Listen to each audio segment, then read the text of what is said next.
In today's video, I'm going to teach you how to add your VAT number on a Xero invoice, providing you with the full 2025 guide.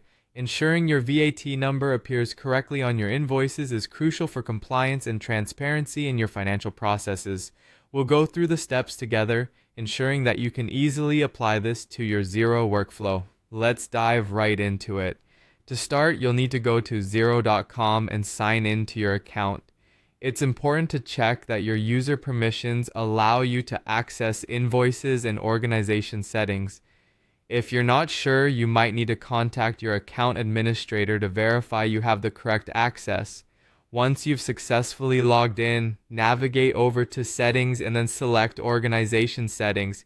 Here, you'll find various options that manage your company's financial and organizational details. It might feel like a lot of options, but don't worry, we're focusing specifically on financial settings today. As you scroll down, look for the Financial Settings or Tax Settings section. This is where you'll be entering your VAT number. Carefully input your VAT number in the designated field. This will ensure your VAT number is consistently applied across all your invoices. Once you've done that, make sure to save the changes. This step is critical because it updates your invoice templates, making sure every invoice reflects your correct VAT number automatically.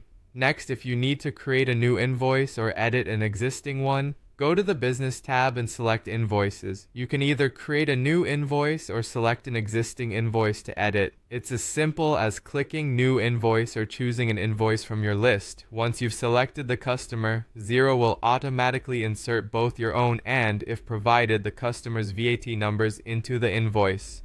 Now, let's configure the VAT on your line items. For each item listed on the invoice, you'll want to choose the appropriate tax rate, whether that's a standard 20% VAT, a reduced rate, or a zero-rated option. Xero will calculate the VAT based on these selections, utilizing your VAT number for accuracy. This function streamlines the invoicing process, ensuring accuracy and reducing manual errors. Before you finalize the invoice, click on Preview to see a draft. This is your chance to confirm that your VAT number is correctly displayed and that the VAT amounts are calculated accurately. Take a moment to double check all the details. When you're satisfied everything is in order, it's time to send or approve the invoice. Click Send to email it directly to your customer or choose Approve to finalize it within Xero's system.